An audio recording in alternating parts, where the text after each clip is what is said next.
Boa tarde a todos. Na verdade, né, tô gravando à tarde, mas já é bom dia aí para vocês no evento. E eu gostaria de agradecer muito o convite, né, para palestrar sobre um tema que eu gosto muito, iogurtes, dentro do tema funcionais. Então, agradeço ao IMA, ao FJ, pela organização desse workshop online de alimentos funcionais e embalagens.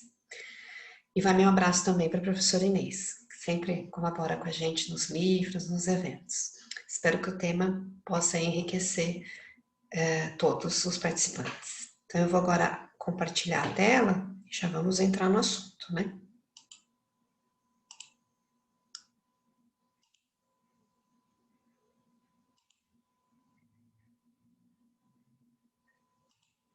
Pronto. Então, vamos lá. Eu fiz rapidamente aqui um slide, né, para que vocês soubessem o que eu vou tratar na apresentação, que é rápido, então a gente tem que acelerar. Eu vou me policiar para não falar muito rápido. Meu nome é Patrícia Blumer Zakharchenko, eu sou engenheira de alimentos, fiz mestrado e doutorado em tecnologia de alimentos, trabalho no Itaú já há 14, quase 15 anos, na seção, no setor, né, de tecnologia de alimentos, tecnologia de laticínios, Tecnolate, né? Então eu vou tratar rapidamente dos fundamentos de iogurtes e sua legislação, a questão do conceito de funcionais, e como o iogurte, os produtos lácteos entram nessa questão, benefícios dos alimentos fermentados como um todo, que é muito importante a gente lembrar isso para a saúde, está muito em voga ultimamente, conceito de fibras em específico de prebióticos e a adição, né, de prebióticos nos iogurtes, que além dos benefícios à saúde, também tem funções tecnológicas e podem contribuir com a reformulação, né, por exemplo, na redução de açúcar e de gordura. Então vamos lá. O ITAU, o Instituto de Tecnologia de Alimentos, ele está situado na cidade de Campinas, ele pertence à APTA e à Secretaria de Agricultura e Abastecimento do Governo do Estado de São Paulo. Nós, no ITAU, temos várias plantas pilotos, laboratórios, né, e atendemos, né, o setor produtivo por meio de análises, de assistência tecnológica, de treinamentos fechados, temos os treinamentos abertos também. Temos o programa de mestrado, né, da pós-graduação, a parte de publicações técnico-científicas e também, lógico, né, a parte de projetos junto com recursos das agências de fomento, né, como o CNPq e a FAPESP, que é do nosso setor, do nosso estado, entre outras. O Itaú é dividido em centros, né, eu estou aqui dentro do Centro de Tecnologia de Laticínios, mas tem de carnes, de cereais e chocolate, de frutas e hortaliças, de embalagem. Temos uma plataforma de inovação que faz as publicações, o Centro de Inovação em Proteína Vegetal, o Centro de Ciência e Qualidade dos Alimentos, que é a parte mais analítica, né? Esses são, então, os programas prioritários do nosso Instituto, Inovação em Produtos e Processos, Segurança, Qualidade e Saudabilidade dos Alimentos, Estudos Estratégicos e Tendências, né? Que tem essas subdivisões mais detalhadas aqui. O setor que eu trabalho, então, a gente, como Itaú, tem plantas pilotos, tem laboratórios, né? Temos, como sendo do setor de laticínios, então a gente tem os tachos para queijos, para iogurtes, para sorvetes, né? A parte de queijos fundidos, queijos processados, requeijão, né? Essas são as principais áreas e linhas de pesquisa da unidade, desenvolvimento de produtos funcionais, probióticos, simbióticos, né, e diferenciados, né, os com redução de açúcar, gordura, sódio, com alto teor de proteína, enfim, fibras. Também atuamos no controle de qualidade, na parte de estudos de estocagem de produtos lácteos em geral, não só de produtos lácteos, mas também com foco na parte de probióticos, que tem aplicação em lácteos, mas também com a parte de suplementos e da indústria farmacêutica, né? Controle de qualidade via contagem seletiva, avaliação de resistência às condições simuladas do trato gastrointestinal, enfim. Temos, né, um setor que atua aí com as bactérias lácticas e probióticas e suas metodologias. E também com as técnicas de microencapsulação, liofilização. E ainda atuamos com a parte de capacitação técnica e consultoria. Então, essas aqui são imagens da nossa planta de queijos, né, dos equipamentos e das etapas de processo. Esse aqui é um equipamento que pode ser usado para a fabricação de iogurtes e bebidas lácteas fermentadas, leites fermentados, né? São vários tanquinhos. A parte de doce de leite. Também essa planta, chamamos de planta de sorvetes, né? Mas ela pode ser usada para a fabricação de outros produtos, inclusive iogurtes, né? O laboratório de microbiologia e biotecnologia, com a sua estrutura, muito importante, e o laboratório de fisicoquímica para as análises de caracterização, principalmente de produtos lácteos. Esse ano a gente tem 2 cursos que vão acontecer, já agendados online, de fabricação de queijão cremoso, e o outro curso online de cálculo de processos térmicos, da doutora Marisa Belberto. E tá para abrir mais um curso também na área aqui de engenharia, né? Que agora a gente tem o setor de engenharia dentro do Tecnolate, tá? Isso aqui eu sempre gosto de trazer, tem parceria, né? Uma parceria muito importante com o professor Adriano Cruz, aí do IFRJ, tem participação de professores e pesquisadores de todo o Brasil, coleção de lácteos, que é bastante importante. Também com a participação do pessoal da UFRJ, do IFRJ, tivemos essas publicações de livros recentemente, que a gente gosta de destacar. Então, o nosso setor de laticínios lá no Itaú conta também agora com a área de engenharia de processos, que trabalha principalmente com a parte de avaliação de processos térmicos, né, comportamento reológicos de fluidos e testes em plantas pilotos e treinamentos relacionados. Mas vamos finalmente aí para o nosso assunto, para a gente não perder tempo. Então, o iogurte é um alimento antigo, muito antigo, e muito importante no hábito de várias populações aí, né?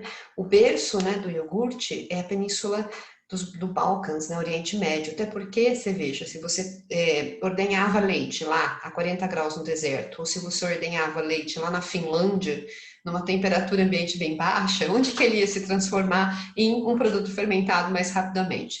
Na região de clima quente, certo? Mas, né, antes de 1950, você coloca que a aceitabilidade do iogurte, na verdade, era limitada às comunidades mais, na verdade, do leste europeu, que já tinham isso no hábito alimentar dele. E por que não era tão, antes dessa época, né, não era tão comum o iogurte, não era tão aceito? Tinha um sabor muito ácido, ainda não era importante em muitos países, né? Muitas preparações culinárias não levavam iogurtes, muitos países ali da Europa mesmo preferiam os queijos em vez dos iogurtes, né? Tinha pouca variedade de tipos e faltava conhecimento do consumidor das propriedades benéficas à saúde dos iogurtes e dos bio-iogurtes. Uma grande sacada, vamos dizer, da época foi, né, na Suíça aí, a adição dos iogurtes adoçados e adicionados de frutas. Isso fez com que o restante da Europa, que não tinha o hábito de consumir esse produto fermentado, passasse a consumir, né? Então, os iogurtes, essa categoria, é um exemplo de produto que foi importante para ele. A propaganda para melhorar a imagem, a produção dos iogurtes de baixo teor de gordura, já há muitas décadas, isso foi um destaque. A preferência pelo gosto doce, então o adoçamento do iogurte, ou mesmo a incorporação de polpas de frutas doces, né? O seu consumo como sobremesa, como lanche, né? A propaganda foi aceita pela população jovem, mas também para o avanço dos iogurtes, em especial, né, dos que levam os probióticos, né, e mesmo os prebióticos, foi muito importante a pesquisa e o desenvolvimento para que as inovações acontecessem, certo? Mas falando um pouquinho de tecnologia, para a gente conseguir avançar, né? E também entender um pouco sobre as categorias de produtos, né? Iogurtes, a gente tem o iogurte natural, que hoje é o que se encaixa no que a gente chama do conceito de clean label, né? Porque é leite e fermento, e é isso que é o iogurte mesmo, né? Mas no Brasil, até na nossa legislação, se permite, né, que chame o iogurte natural, que é esse aí, sem adições. O iogurte com frutas, né, que pode ser uma polpa de fruta, um preparado de fruta, geleia, fruta em pedaços, e o saborizado, que pode ser uma saborização artificial, idêntica ao natural, só para a gente conseguir entender. A gente ainda tem o iogurte batido, que é a maior parte encontrado no mercado, e o iogurte coagulado no copo, tá? É possível ter o iogurte natural, que a gente falou ali, batido e coagulado no copo, as duas opções. Então, set yogurt é esse iogurte coagulado no copo, stirred yogurt é o batido, que é a sua maioria, ok? Então, no iogurte coagulado no copo, você vai processar o leite, né? Fazer o pré-processamento dele, inocular o fermento, né? E acondicionar esse leite adicionado de fermento nos copos e vai levar isso para a fermentação e depois para o resfriamento para parar a fermentação. No caso do iogurte coagulado no copo, por exemplo, ele pode levar geleia no fundo e depois adicionado o leite e fermento, pode levar mel e depois adicionado o leite e fermento. Nos iogurtes batidos se produz, né, o leite ou mistura de leite, açúcar, espessante, em um tanque. Então, se faz o tratamento térmico dessa mistura, leite, açúcar, espessante ou apenas do leite. O acondicionamento num tanque, onde a temperatura adequada da fermentação é estabelecida, inocula-se o fermento, segue-se a fermentação até pH por volta de 4 ou 6, quando se começa o resfriamento, mas já acontece o batimento, né? A quebra da coalhada, que a gente chama, e aí isso é bombeado e depois é resfriado, misturado com os preparados de frutas, se for saborizado, senão também pode ser o natural, tá? Termos de legislação, que é muito importante, até dei destaque no tema da palestra de hoje. A gente tem duas portarias importantes, que é a Instrução Normativa 46, de 2007, que trata de leites fermentados, tá? Dentro dessa portaria está o iogurte, eu vou falar para vocês. E a gente tem essa Instrução Normativa 16, de 2005, que trata de bebidas lácteas em geral, dentro delas as bebidas lácteas fermentadas, tá? Então, a instrução normativa sobre leites fermentados, ela vai dizer quais são os ingredientes obrigatórios. Eu posso fazer esse iogurte só com leite e fermento, sempre, né, foi o tradicional. E aí a nomenclatura vai variar em função, basicamente, dos micro-organismos presentes no fermento. Então, para que seja chamado de iogurte, é importante que no fermento contenha Streptococcus, hoje já chamado Streptococcus thermophilus, como a nomenclatura, e Lactobacillus bulgaricus, né? Já se o leite for inoculado apenas, por exemplo, com lacticase e bacillus casei, ou apenas com lactobacillus acidófilo, ou apenas com streptococcus thermophilus, vou chamar isso de leite fermentado. Para ser iogurte, necessariamente a gente tem que ter o streptococcus thermophilus e o lactobacillus bulgaricus. Posso adicionar ao iogurte, ao fermento do iogurte, uma bifidobactéria? Sim, né? Probiótica? Sim. Vai ser um iogurte probiótico, mas para chamar iogurte tem que ter aqueles dois micro-organismos que eu falei, tá? Na nossa legislação ainda tem a nomenclatura leite acidófilo, para o leite fermentado com lactobacillus acidófilo.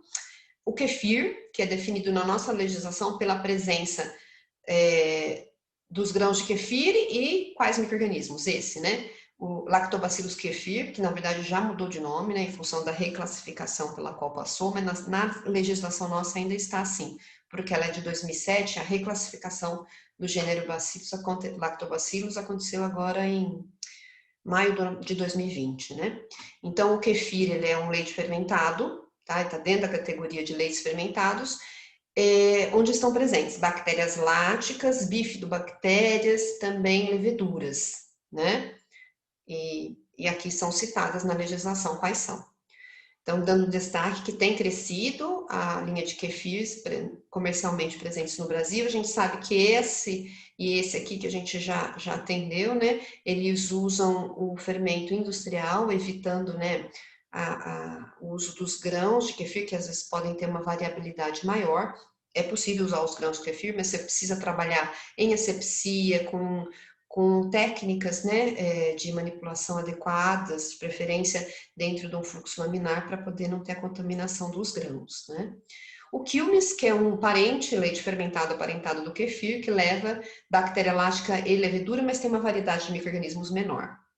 E a coalhada, que eu sempre gosto de aproveitar para divulgar essa informação, que ela existe, mas as pessoas não sabem. A coalhada, ela é um leite fermentado, só que por um fermento mesofílico, em geral lactococcus. Tá? Isso é a coalhada diferente de iogurte nesse sentido. Em sabor, em textura, mas também por conta de ter o fermento mesofílico, enquanto do iogurte é o termofílico, que é o Streptococcus thermophilus, ok? Então, vários ingredientes podem ser adicionados aos leites fermentados, são permitidos, né? leite concentrado, concentrados proteicos, caseinatos, mesmo a parte de frutas, né, até a quantidade de 30%, né, de adição, mel, enfim. Esse aqui são alguns dos ingredientes, além de leite, né, que a gente pode usar no preparo do iogurte, entre outros, tá? Então, tem o leite em pó integral, desnatado, os concentrados proteicos de soro, soro em pó, mineralizado, enfim. Podemos usar creme de leite, butter oil, né, ou conhecida manteiga de garrafa, enfim, tudo é permitido, são ingredientes lácteos. E os não lácteos também tem legislação estabelecendo, né, o máximo aí de 1% de amido, por exemplo, sendo um total não lácteo, considerando, né, espessantes, polpa de fruta, enfim, de até 30%. Então, a gente tem legislação para leites fermentados, tá? Ela vai normatizar o teor de proteína, tá? Láctea em 2,9, acidez e os teores de gordura. É isso que precisa, gente, essa normatização que precisa acontecer para os produtos análogos vegetais. Então, se os produtos lácteos têm que atender teor mínimo de gordura, os produtos vegetais, teor mínimo de proteína, desculpa, os produtos análogos vegetais também têm que atender, né? Não posso fazer um produto similar a iogurte usando um leite de arroz e ele ter 0,5 gramas de proteína, enquanto o iogurte precisa ter 2,9, porque o consumidor pode ser, né, se confundir aí na hora de balancear sua nutrição, tá? Bom, leites fermentados, então. Além disso, olha lá, não parou aí. A portaria de leites fermentados traz as normativas de acidez e até de teor alcoólico, né, para o caso do kefir, que pode ter o álcool, o kefir e o quilmes. E também, aqui está 107, mas é 10 elevado a 7, tá?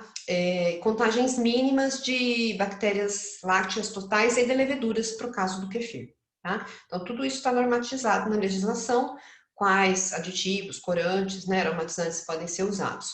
A parte de segurança, né, de contagem de coliformes, bolores e leveduras, para os leites fermentados. Para as bebidas lácteas, vamos dar o foco aqui na nossa palestra de bebida láctea fermentada, também tem teor mínimo lá de proteína que ela tem que atender, né? Mesmo a bebida láctea fermentada, certo? E aí os padrões de contagem de coliformes para elas também, certo? Então a gente tem ali a definição de bebida láctea de um modo geral, e aí em específico para a bebida láctea fermentada, que é aquela que leva leite, leva leite misturado com soro, líquido ou soro concentrado e outros produtos não lácteos também, açúcar, polpa de fruta. A gente tem definição de bebida láctea também no RISPO-A, que é um regulamento importante para produtos de origem animal. Como está muito, né, na moda, né, e as pessoas consomem e gostam, né, pela textura, os iogurtes gregos, então eu vou falar rapidamente de iogurtes concentrados para a gente saber do que a gente está falando, tá? Os iogurtes concentrados, então, eles podem ser produzidos pelo método tradicional, onde o leite é fermentado e depois disso ele é concentrado, né, nesses sacos. Ele pode ser concentrados antes da fermentação, depois da fermentação, em unidades de membranas de ultrafiltração, né? Também centrífugas, ou então o iogurte concentrado ele pode ser formulado, o concentrado proteico em pó pode ser adicionado ao leite, né? E aí você usa para fazer a fermentação, tá? Iogurte concentrado recebe o nome de labne, de grego e de vários outros nomes, né? A origem dele é o Oriente Médio, mas também a Índia. E a composição química varia bastante, mas ele tem caracteristicamente um teor de gordura, de sólidos totais e de proteínas alto, sendo consumido nesses países de origem na forma salgada, na verdade, com pão, né? E fica bem gostoso mesmo. Então, aqui já acabei adiantando um pouco para vocês, são as técnicas pelas quais a gente pode produzir os iogurtes concentrados ou chamados no nosso país de grego. Então, só para, não sei se para confundir ou para esclarecer, o objetivo é esclarecer, né? Trouxe alguns nomes dos iogurtes concentrados que a gente encontra em outros países e que acabam sendo adotados aí muitas vezes por questões até de marketing. Mas a gente tem o skyr, que é um iogurte concentrado, né, aqui da Islândia. A gente tem o grego, que vai encontrar na Grécia, mas você tem o grego no Reino Unido e outros países, né? Aí você tem o labne, que é muito comum no leste europeu. Ele é caracterizado, então, pelos teores de proteína e gordura alto, né? Vou falar uma média. O leite tem, em média, 3,3 de proteína e pode ter 3,5 até 6, depende, né? De gordura. Então, se eu for fazer um iogurte tradicional, é isso que ele vai ter de proteína, por volta de 3%. Isso se ele não tiver adição de nenhum preparado. Mas o iogurte concentrado não, ele tem teores mais altos, olha lá, 7, pode chegar a 15, 18% de proteína, né? Isso ajuda muito na textura e no sabor. Do mesmo modo, também a concentração da gordura ajuda bastante na textura e no sabor, né? Então, só para vocês entenderem, aqui é um fluxograma rapidinho de como que a gente pode produzir o iogurte concentrado, no caso aqui usando uma centrífuga, a centrífuga é esse equipamento aqui, né? Você faz o iogurte, fermenta, depois disso você faz a centrifugação e depois mistura a polpa, depois de resfriado. Ou então pode ter essa situação em que você usa as membranas de ultrafiltração justamente para fazer a concentração desse leite, antes de fermentar ou depois de fermentar, tem as duas situações. Então, lembrando aqui sobre os iogurtes, os leites fermentados simbióticos, tá? Eu vou falar mais para frente do conceito de simbiótico, mas necessariamente tem ali a presença do probiótico e do pré-biótico, né? Cresceu muito nas últimas décadas, já ficou bem claro, né, que o cólon, que é onde tem os benefícios principais, tá? Não os únicos, mas os principais desses alimentos. Ele é metabolicamente ativo, né, e muito importante, o ecossistema microbiano do cólon, e atua, né, na barreira contra infecções, tem papel no aproveitamento de ingredientes não digeríveis, né? Enfim, é muito importante para a nossa saúde. Aqui eu quis trazer para vocês um exemplo só de um produto que ele aqui está colocado, tá meio ruim a imagem, mas eu queria trazer para vocês, né? Porque no Brasil a gente não tem ainda a permissão de uso da palavra pré-biótico, da pró sim, da palavra probiótico, mas desde que você passe por um processo de aprovação na Anvisa, né? Então esse aqui é americano, provavelmente esse produto, e aí ele usa o probiótico, né, aqui no kefir, e também usa, no caso, inulina, como pré-biótico. Eu quis trazer esse exemplo aqui para colocar, na verdade, o site dessa BR1 Dairy, que é muito interessante para exemplos de produtos, muito mesmo, né? Bom, então vamos lá, para a parte do conceito de alimentos funcionais. Então, esse conceito começou na década de 80, no Japão, né, onde se criou o conceito de Foshu, que era um alimento com efeitos específicos na saúde. E em cerca de 10 anos naquele país, o Ministério da Saúde de lá já estabeleceu a regulamentação para o Foshu, né? Originalmente, então, os alimentos que têm a capacidade de modular a função orgânica e contribuir para a prevenção de doença. No entanto, tem que ser validado cientificamente, né? A EFSA, né, que é o organismo europeu aí, de Autoridade Europeia para a Segurança de Alimentos, ela define alimento funcional como esse alimento que afeta beneficamente uma ou mais funções do organismo, além dos efeitos nutricionais adequados, de um modo que seja relevante tanto para a melhora do estado de saúde e bem-estar, como para a redução de risco de doença. O alimento funcional pode ser um alimento natural ou um alimento ao qual um componente tenha sido adicionado ou removido por meios tecnológicos ou biotecnológicos, e deve estar demonstrados seus efeitos em quantidades que possam estar normalmente presentes na dieta. Tá? Aqui eu trouxe outro exemplinho de um iogurte com pré-biótico, né? Já o americano, né, a autoridade americana define diferente os alimentos funcionais, colocando-os, na verdade, dentro da categoria de nutracêuticos, tá? Mas, enfim, alimento natural ou processado que contenha compostos biologicamente ativos, conhecidos ou desconhecidos, os quais, em quantidades definidas, efetivas e não tóxicas, propiciam benefício para a saúde clinicamente comprovado e documentado, utilizando biomarcadores específicos para prevenção, gestão ou tratamento de doenças crônicas ou seus sintomas. Então, nesse contexto, os compostos bioativos, que são considerados, né, como a espinha dorsal dos alimentos funcionais, são entendidos como metabólitos primários e secundários de componentes naturais, nutritivos e não nutritivos, que geram os benefícios para a saúde. Tá? Então, nos Estados Unidos, como eu disse, a definição de nutracêuticos inclui a de alimentos funcionais. E lá, eles acham que isso pode ser um obstáculo para a regulamentação dessa categoria nos Estados Unidos. É uma crítica aí, mas feita em um desses artigos. No Brasil, o que a gente tem, na verdade, a gente não tem a definição de alimentos funcionais, tá? Mas a gente tem essas legislações de 1999, a Resolução 1819, sobre análise e comprovação de propriedades funcionais e ou de saúde e registro de alimentos com essas alegações. Eu tenho uma série de regras para você fazer o relatório científico disso, né? Então, a gente não tem a definição no Brasil de alimento funcional, a gente tem a definição do que é alegação de propriedade funcional e o que é alegação de propriedade de saúde, tá? Então, funcional é aquela relativa ao papel metabólico ou fisiológico que o nutriente ou não nutriente tem no crescimento, desenvolvimento, manutenção e outras funções normais do organismo humano, tá bom?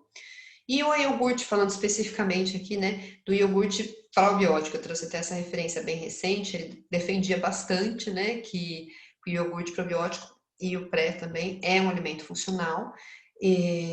O setor de lácteos, o mercado de lácteos já é uma área onde os alimentos funcionais são um sucesso comercial, né? Os produtos lácteos já avançaram muito, né? Atendendo não só as necessidades de nutrição, mas também aí contribuindo até para o risco, a redução do risco de doença, já se fala muito nisso. E o leite, os produtos lácteos constituem um dos 4 grupos de alimentos de uma dieta balanceada. Né? O leite é fonte importante de proteínas, são proteínas, né, com todos os aminoácidos essenciais, vitaminas do complexo B, cálcio, vitaminas também lipossolúveis, né? Além da parte da gordura do leite também tem vários benefícios para a saúde, que senão a gente não consegue se aprofundar em tudo. Mas também a gordura do leite, além das vitaminas lipossolúveis, são importantes para a nossa saúde, inclusive, né, com compostos bioativos presentes na gordura do leite. Tá? Então, esse autor aqui bem recente traz aí sim que a adição de um ingrediente bioativo como um pré-biótico vai tornar aquele alimento funcional dentro desse conceito mundial, ok?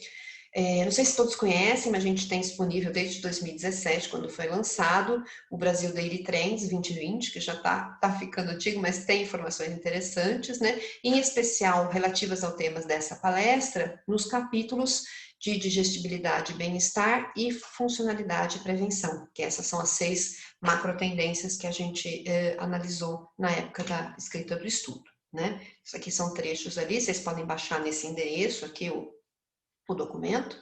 E lá a gente detalhou mais, trouxe exemplos no mercado internacional, né, e informações científicas também, sobre os iogurtes adicionados de pró e prebióticos, né, e também aqueles com os peptídeos bioativos, por exemplo, muito importantes na parte de prevenção até e tratamento de hipertensão, por exemplo, mas não só. Outros aspectos também, né? Os iogurtes aí com melatonina, valeriana, para auxílio do sono, por exemplo. A gente encontra vários exemplos de produtos nesse estudo. Mas vamos falar um pouquinho dos benefícios dos alimentos fermentados para a saúde, né? Como um todo. Portanto, já que a gente está falando de iogurtes funcionais, o conceito se encaixa, tá? Então, eu trouxe uma referência, mas a gente encontra várias, ok? Sobre os benefícios dos alimentos fermentados. Então, vamos pensar no nosso iogurtinho lá, tradicional, né? Olha só, no passado, né, os efeitos benéficos dos alimentos fermentados eram desconhecidos e se usava a fermentação para preservar os alimentos, aumentar a vida útil, melhorar o sabor.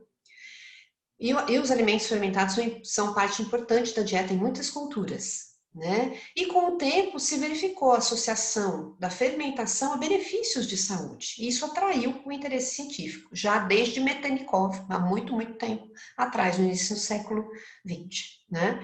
E os micro-organismos que contribuem para o processo de fermentação já foram associados a muitos benefícios à saúde, né? As bactérias láticas são alguns desses organismos, dos micro-organismos mais estudados. Na fermentação, as bactérias sintetizam vitaminas e minerais, produzem peptídeos biologicamente ativos e removem alguns não nutrientes até, no caso aí falando de vegetais especificamente. A gente tem peptídeos bioativos, né, produzidos por fermentos aí de produtos lácteos, que têm efeito na redução da pressão, né? Não só, também tem propriedades antioxidantes, efeitos antimicrobianos. Depois eu vou trazer alguns exemplos de artigos para vocês, vou só dar uma aceleradinha aqui por causa do tempo. Essas bactérias do fermento de iogurtes, por exemplo, podem produzir exopolissacarídeos, que dão aquele espessamento no leite. Alguns têm propriedades prebióticas. Eles produzem bacteriocinas, que têm efeitos antimicrobianos, né? Esfingolipídios também, que têm atividade antimicrobiana, anticancerígena. resultando, portanto, num alimento com benefícios à saúde, com atividade antioxidante, antimicrobiana, antifúngica, anti-inflamatória, antidiabética e até anti-arteriosclerótica, né? Então, sim, ele tem. Precisa avançar os estudos para comprovação? Sim, né? Sempre estudos vão ser necessários, mas já temos bastante evidências também que permitem que vários autores de artigos científicos internacionais façam essa afirmação. Então vamos lá para o prebiótico, né? Colocar prebiótico no iogurte. Conceito de fibras e de prebióticos. O conceito de fibras variou, na verdade, há um tempo atrás nem se dava, né, essa importância devida às fibras, né?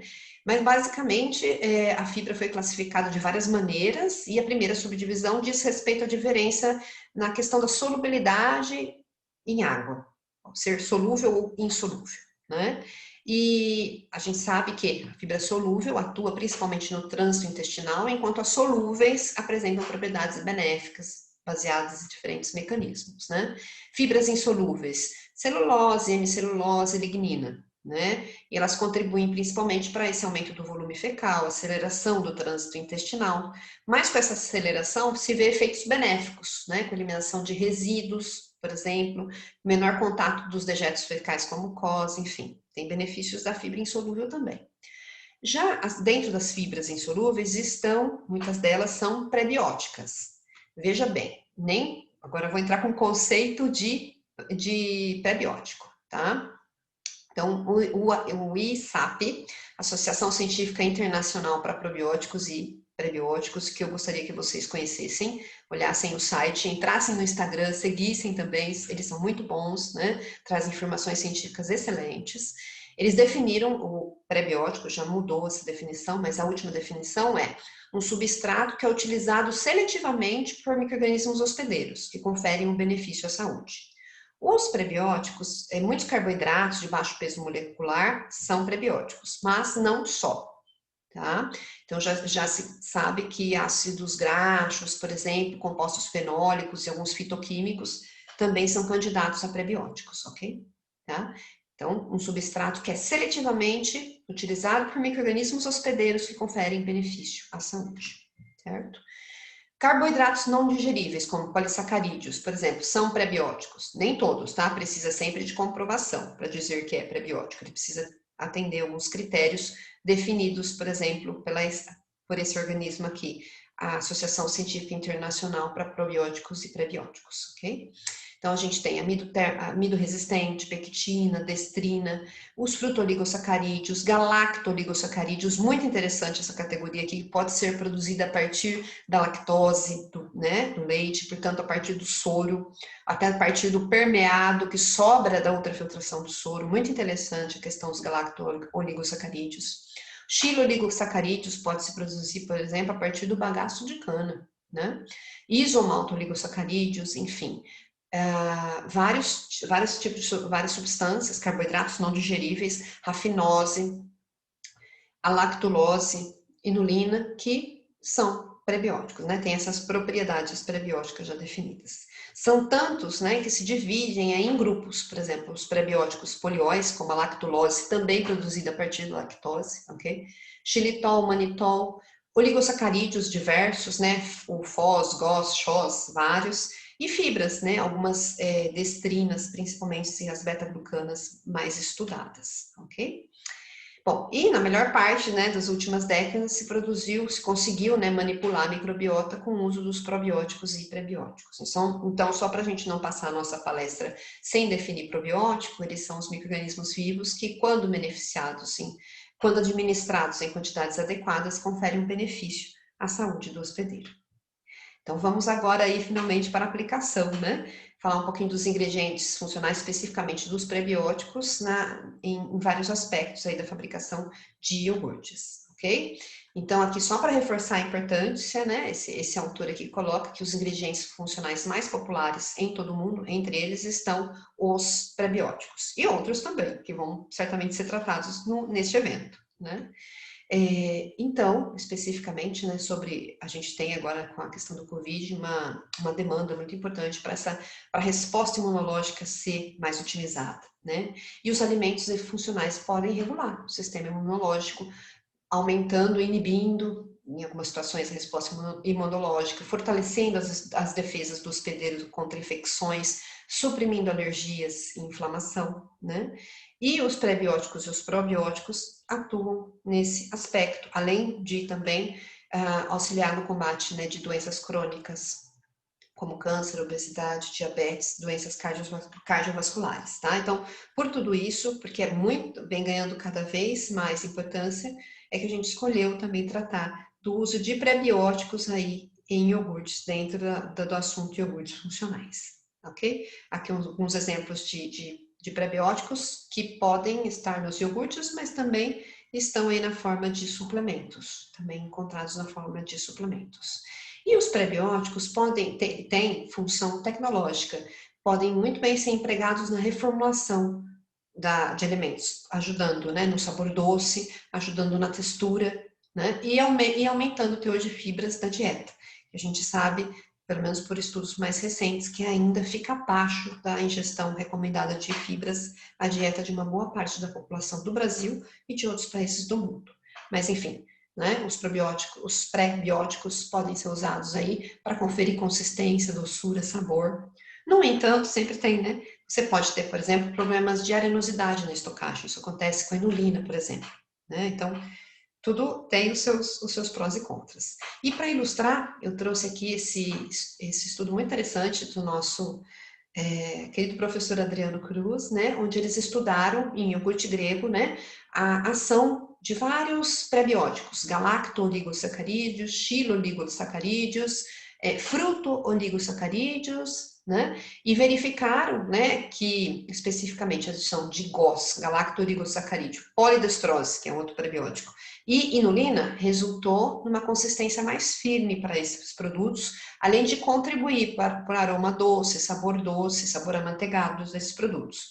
Nem todos, por exemplo, os fruto-oligosacarídeos, eles tiveram menor impacto, né, impacto negativo nos parâmetros reológicos, e também em função do tamanho da cadeia do fruto-oligosacarídeo. E o xilo-oligosacarídeo foi intermediário.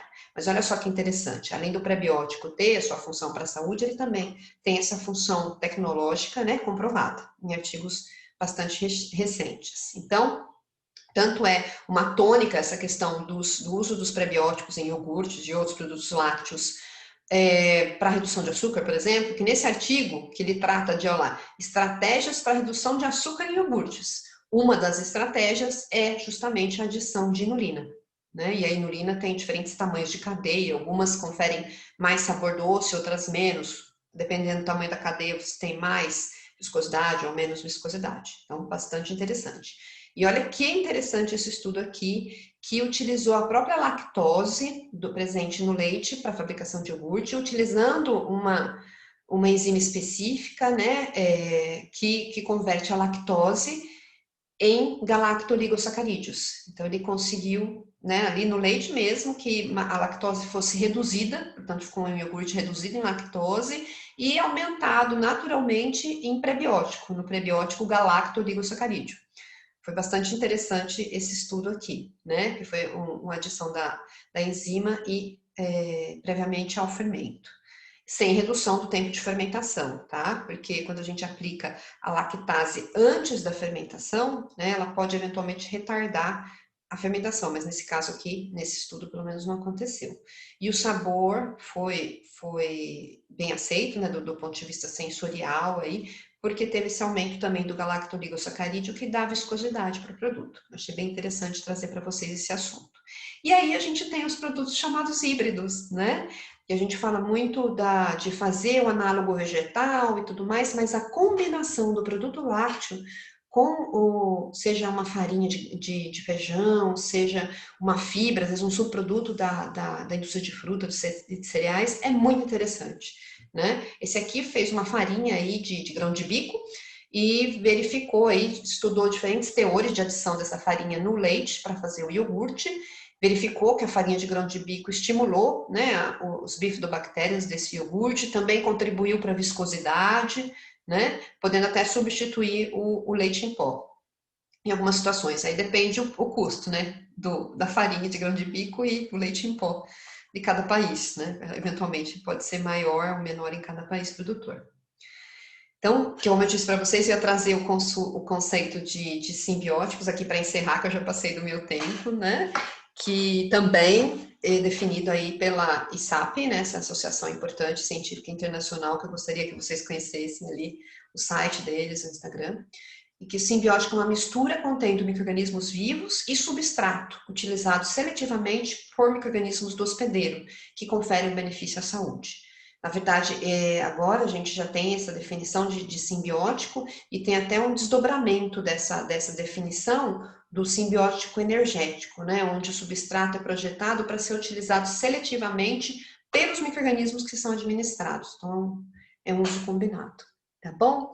Eu gostaria ainda de aproveitar os poucos minutos que eu tenho para lembrar que a gente teve essa publicação dessa Instrução Normativa 75 e ela restringiu, né, não podem ser declaradas alegações nutricionais para fibras alimentares específicas no Brasil, né? E para ser considerado fonte de fibras tem que atender 10% da VDR na porção, que seria 2,5 gramas, e alto conteúdo 5 gramas na porção, mas sem alegações nutricionais específicas para as fibras, ok? Então essa alegação que era aprovada para inulina e para frutoligosacarídeo, ela caiu, né? Então sofreu aí essas modificações pela IN 75. Ok, pessoal? Espero que vocês gostem. Acho que a gente vai ter um tempo para perguntas aí no evento, conforme quando for online. E eu agradeço muito a participação de todos vocês. Vou parar aqui o compartilhamento e encerrar a nossa apresentação.